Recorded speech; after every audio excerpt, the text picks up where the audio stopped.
Hello everyone, কেমন আছেন সবাই? আজকে যেই ভিডিওটি আমি আপনাদের সাথে শেয়ার করছি সেই দিনটি ছিল বৃহস্পতিবার, আর ঘড়িতে বাজছিল 11টা মতো। খাওয়া দাওয়া করে আমরা সকালবেলায় বেরিয়ে পড়েছি, যাব আজকে শপিং করতে, মানে মেদিনীপুর যাব পুজোর কিছু কেনাকাটা করতে। আর এই হচ্ছে আমাদের গ্রামের রাস্তা, গ্রাম ছেড়ে এখন আমরা বেরিয়ে যাচ্ছি। এই তো আমাদের ডান দিকে তমাল নদী, আর তমাল নদীর ধারেই ফুটেছে কাশফুল। কি সুন্দর লাগছে তাই না? পুরো সাদা হয়ে রয়েছে কাশবনটা, খুব সুন্দর লাগছে, মানে চোখই ফেরাতে পারছি না। তো তাই ভাবলাম যে আপনাদের সাথে একটু কাশবনটা শেয়ার করি। খুব সুন্দর, মানে আমাদের এখানের এই কাশবনে এসে অনেকেই রিলস বানাতে আসে, দুর্গার ওই শুট গুলো করতে আসে। এতটা সুন্দর ফুটেছে না, খুব সুন্দর। আমিও একদিন আসবো, যেদিন খুব ভালো করে আপনাদের সাথে এই কাশবনটাকে আমি শেয়ার করব। তো বেরিয়ে পড়েছি, এখন যেতে যেতে মোটামুটি আধা ঘন্টা মতো লাগবে শালবনী। তারপর শালবনী থেকে সোজা মেদিনীপুর। আর এই জঙ্গলটাও খুব সুন্দর লাগছিল। অনেকদিন ধরেই ভাবছি সববার মার্কেটিং হয়ে যাচ্ছে, আমাদেরটা কবে হবে। যেতেই পারছিলাম না, সময়ের অভাব। অফিস ছিল, আর শনিবার রবিবার হলেই তো ও বাড়িতে যাওয়া। সব মিলিয়ে আর কোনোভাবেই যেতে পারছিলাম না শপিং করতে। আর কি জানেন তো, আমার একদিনে শপিং করলে হয় না, আমাকে মনে হয় 2-3 দিন যেতে হবে।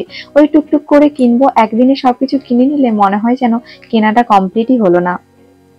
তো ওই জন্য আজকে বেরিয়ে গেছি আর কি, আমি আর বোন মিলে। তারপরে সামনের সপ্তাহে বোনারে যাবে মুম্বাই, যার কারণে আবার ওদের ফিরতে ফিরতে অনেকটা লেট হবে, হয়তো দুর্গাপূজার সময়কে ওরা ফিরবে, তখন কেনাকাটাটা খুব অসুবিধে হয়ে যাবে। যার জন্য বোনকে বললাম, চল আজকে অফিস থেকে ডুব মেরেই চলে যাই মেদিনীপুরে।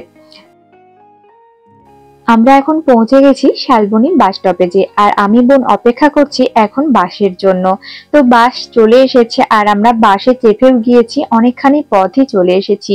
জানেন তো, অনেকটা আগে আমরা পৌঁছে যেতাম। কি হয়েছে, আমাদের যে টেকারের কাকু, অরূপ কাকু বলছিল যে একটু পরেই একটা এক্সপ্রেস গাড়ি রয়েছে, তো সেটাই যাবি। ওই জন্য আমরা দুটো বাস মানে ছেড়ে দিয়েছিলাম। তো তারপর এক্সপ্রেস গাড়ি আর এলো না, তারপর এই বাসটাতেই এসে আমরা পৌঁছেছি এখন মেদিনীপুরে। তো মেদিনীপুর বাস স্ট্যান্ডের সামনেই একটা সিটি বাজার মেট্রো নতুন শপিং মল করেছে, তো এটাতেই এখন চলে এসেছি। অনেকেই বলছিল যে এটাতে কালেকশন ভালো রয়েছে, নতুন করেছে এবং অনেকটাই বড়। তো প্রথমেই বাস থেকে নেমে হেঁটে হেঁটে চলে এসেছি সিটি বাজার মেট্রোতে। যদিও চন্দ্রকোনা রোডে রয়েছিল একটা সিটি বাজার মেট্রো, সেটাতে সেরকম কিছু কালেকশন নেই, কিন্তু এখানে এসে দেখলাম অনেকটাই বড় আর অনেক বেশি বেশি কালেকশন রয়েছে। তো প্রথমে নিচের এইখানে ট্রলি ব্যাগ গুলো দেখছিলাম, তারপর মোটামুটি একটু ঘুরে দেখলাম, কারণ নতুন খুলেছে তো একটু নতুন নতুন ভ্যারাইটিস জিনিস হয়তো থাকবে।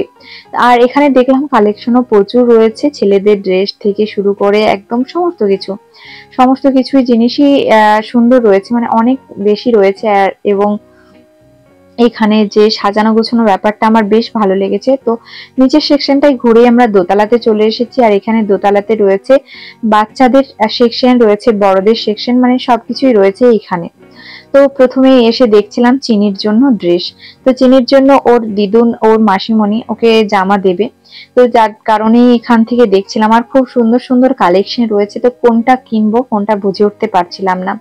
সব থেকে পছন্দ হচ্ছিল ওই 1 থেকে 1.5 বছরের মধ্যে ড্রেসগুলো, কিন্তু চিনির তো বয়স 2 বছর হয়ে গেছে, যার কারণে আর ওই ড্রেসগুলো পছন্দ হলেও কিছু করার নেই। আর সুন্দর সুন্দর ড্রেস রয়েছে, এই যে এই ড্রেসগুলো দেখতে পাচ্ছেন, এগুলো 0 থেকে 2 বছরের মধ্যে, কিন্তু চিনির তো 2 বছর হয়ে গেছে, যার কারণে ওগুলো আর নিতে পারলাম না। তারপরে 2 বছরের উপরে যে ড্রেসগুলো ছিল সেগুলোই দেখছিলাম, কিন্তু অতটাও পছন্দ হচ্ছিল না। কিন্তু তারই মধ্যে একটা চিনির জন্য এখান থেকে নেব, তারপর অন্য মলে গিয়ে দেখবো। আর বাচ্চাদের কালেকশন গুলো না মলেই বেশি ভালো হয়, দোকান থেকে খুব একটা ভালো কালেকশন পাওয়া যায় না, যার কারণে মলের থেকেই চিনির জামাগুলো কেনার ইচ্ছে রয়েছে। আর চিনির প্রচুর মানে কি বলবো, সবাই টাকা দিয়েছে চিনিকে, আর অনেকগুলো জামা কেনার আছে চিনির জন্য। এবার এক জায়গা থেকে নিলে না সবসময় ভালো ভালো পছন্দ করে ওঠা যায় না আর কি। এরপর আমিও কিনে দেবো, মাসিমণি কিনে দেবে, ওর দিদুন পয়সা দিয়েছে, তারপরে ওর মামা দিদুন দিয়েছে, মানে ওর অনেক টাকা পড়েছে। তারপর এই ড্রেসটা দেখছিলাম, এই ড্রেসগুলো দেখছিলাম, খুব ভালো লাগছিল। তো এরই মধ্যে যে প্রথমে যে ড্রেসটা দেখালাম ওটা চিনির জন্য নিয়েছি, ওটা ওর দিদুন পয়সা দিয়েছিল কেনার জন্য, তো ওটা ওখান থেকে কিনে নিয়েছি। তারপরে এই ড্রেসগুলো দেখছিলাম কেনার জন্য, কিন্তু কি জানেন তো, এই ড্রেসগুলো একটু আধটু পরতেই ভালো, সবসময় পরার জন্য ভালো নয়। কারণ পুজো শেষ হয়ে গেলে যে বাড়িতে পরে মানে ইয়ে করবে, সেটা হবে না। ওই জামাগুলোর গাগুলো অতটাও সফট নয়। তারপরে চলে এসেছিলাম আমার জন্য কুর্তি দেখতে, আর এই কুর্তিগুলো না ভীষণই ভালো লাগছিল। তারপর চলে এসেছি কয়েকটা ড্রেস পছন্দ করে ট্রায়াল রুমে ট্রায়াল দিতে। এই ড্রেসটা খুব পছন্দ হয়েছিল, আমার বোনেরও খুব পছন্দ হয়েছিল, কিন্তু কোয়ালিটিটা অতটা আমার ভালো লাগছিল না, যার কারণে নিইনি। তারপর এই ড্রেসটা দেখছিলাম পরে, এটা হচ্ছে টু পিস। টু পিসটা খুব ভালো ছিল, তো এই টু পিসটাও আমি নিয়ে নিয়েছি। কেমন হয়েছে আপনারা কিন্তু কমেন্ট করে অবশ্যই জানাতে ভুলবেন না। তো তারপর চলে এসেছি বিলিং করতে, বিলিং সেকশনে। তো এখান থেকে বিলিং করে একটু টিফিন করব, টিফিন করে বেরিয়ে যাব।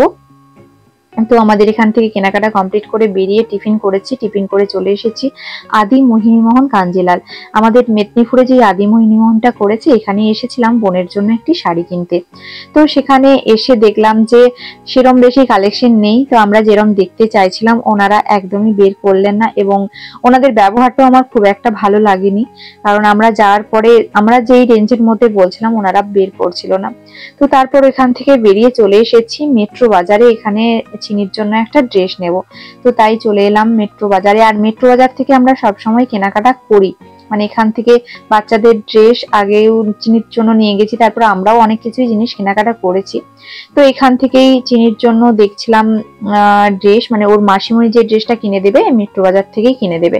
আর ওর মাসিমণির এই ড্রেসগুলো খুব পছন্দ হয়েছিল, কিন্তু সাইজটা একদম চিনির এখন হবে আর কি, আর একটু বড় হয়ে গেলে চিনির হবে না, যার কারণে ওটা নিতে বারণ করলাম। আর ওই ড্রেসটা ওর মাসিমণির খুবই পছন্দ হচ্ছিল, যে চিনিকে পরলে ওগুলো ভীষণই ভালো লাগবে। তো তাও একটা অন্যরকম নিয়ে বেরিয়ে গেছি ওইখান থেকে। তারপর টোটো করে সোজা চলে যাব বড় বাজার। বড় বাজারে ওর মাসিমণির জন্য একটা শাড়ি কেনার আছে। তো এখানে আমরা প্রথমেই চলে এসেছি আঁচলে, আর আঁচল থেকে আমরা সবসময় বেশিরভাগ টাইমটা শাড়ি কেনাকাটা করি। আঁচল, মহাবীর, এই দোকানগুলোর থেকে, ভুতুড়া, এই তিনটা দোকান থেকে আমরা কেনাকাটা করি। তো প্রথমে চলে এলাম আঁচলে। আঁচলের উপরে মানে ভরসাটা একটু বেশি, কারণ আঁচলের মানে কালেকশন একটু বেশি দেখায়। তো এখান থেকে বোনকে একটা আমি পুজোতে এবছর মানে প্রতি বছরই সালোয়ার দিই, এবছর শাড়ি দেবো বলেই সিদ্ধান্ত নিয়েছি। তো বোনকে বললাম যে তোর তো অনেক সালোয়ার আছে আর পরিসনি, তো একবারে আলমারি ভর্তি হয়ে রয়েছে, তো এবছর তুই একটা শাড়ি নিয়ে নে আমাদের কাছ থেকে। তো যার কারণে আঁচলে চলে এসে শাড়ি দেখছিলাম, মানে ওকে ফেন্সি শাড়ি নিতে বলছিলাম। তো যে শাড়িগুলো দেখাচ্ছিল সেভাবে পছন্দ হয়েছিল না, আর এই শাড়িটা খুব পছন্দ হয়েছিল, তো এটাই বোনকে দিয়েছি। আর আমরা না এই দুটো শাড়ির মধ্যে কনফিউশন হয়ে গেছিলাম, এইটা আর এই নীল রঙের শাড়িটা। এই শাড়ি দুটোর মধ্যে কোনটা কিনবো কনফিউশন হয়ে যাচ্ছিলাম, একদমই বুঝে উঠতে পারছিলাম না কোনটা নেব। তো বোন বলছিল যে দুজনে দুটা নিয়ে নি চল, আমি নীলটা আর তুই টিয়াটা। কিন্তু কি জানেন তো, আমি তো একদমই শাড়ি পরি না, আমার আলমারিতে অনেক নতুন শাড়ি রয়েছে যেগুলো থেকে পুজোটা চলে যাবে, আর শুধু শুধু আলমারিতে জড়া করে কোনো লাভ নেই। যার কারণে আমি বললাম যে তুই নীলটা নি, আমি পরে নেব। তো এই করে বোনকে নীলটা কিনে দিলাম, তারপর বেরিয়ে গেলাম। আর এখানে বোন চলে এসেছিল ট্রলি ব্যাগ কিনতে, কারণ দুদিন পরে বোন আরে যাবে মুম্বাইয়ে বাবাকে নিয়ে চেক আপে। তো আমাদের ট্রলি ব্যাগগুলো না বোম্বে যেতে যেতে সব নষ্ট হয়ে গেছে। তো এখন তো দুটো ট্রলি ব্যাগ দরকারি, আর একটা ভালো রয়েছে আর বাকি দু তিনটে নষ্ট হয়ে গেছে, যার কারণে একটা কিনতেই হবে, কিছু করার নেই। তো তার জন্য তড়িঘড়ি করে আরো আসা ট্রলিটা কেনার জন্য। এবার প্লাস্টিকের ট্রলি ব্যাগটাই নিলাম, কারণ প্লাস্টিকের ট্রলি ব্যাগটা নিলে না অনেক সুবিধা আছে, যখন বৃষ্টি বৃষ্টি হয় তখন ভিজে যাওয়ার চান্সটা কম হয় আর ভালো থাকে, মানে আর দেখতেও সুন্দর হয়েছে এই প্লাস্টিকের ট্রলি ব্যাগগুলো। তো বোনের এটাই পছন্দ হচ্ছিল, তো এই ট্রলিটাই নিয়ে নিলাম। তারপর আমরা সমস্ত কিছু কেনা কমপ্লিট করে এখন টোটো নিয়ে নিয়েছি, টোটো নিয়ে সোজা চলে যাচ্ছি বাস স্ট্যান্ডে বাস ধরবো বলে। অনেকটাই লেট হয়ে গেছে, বাড়ি যেতে যেতে অনেকটাই সন্ধে হয়ে যাবে। আর ওইদিকে তো আবার হাতির উপদ্রব রয়েছে, রাত্রি হলেই হাতি বেরোয়, যার কারণে খুব ভয় করছিল সন্ধে হয়ে গেলে একা একা যেতে বেশ অসুবিধে হবে।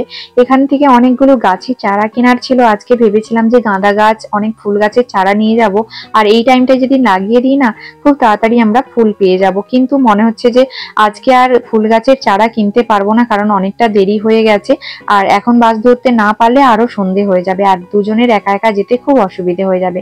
চলুন বাড়ি যাই, বাড়ি গিয়ে আবার দেখা হবে। তারপর বাড়ি চলে এসেছি, এসে অনেকটা সন্ধে হয়ে গেছিল, মোটামুটি 9:30 বেজে গিয়েছিল বাড়ি আসতে।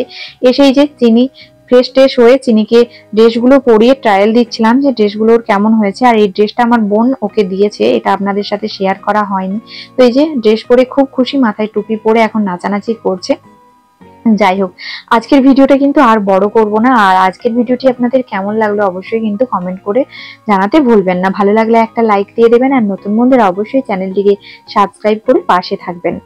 আর আমার কিছুদিন ভিডিও একটু দিতে প্রবলেম হচ্ছে, কারণ আমার শরীরটাও খুব খারাপ আর একদমই ভিউজ হচ্ছে না, যার কারণে আমি ভিডিও আপলোড দিচ্ছি না। তো মোটামুটি সবাই একটু সাপোর্ট দিন যাতে করে প্রতিদিন ভিডিও দিতে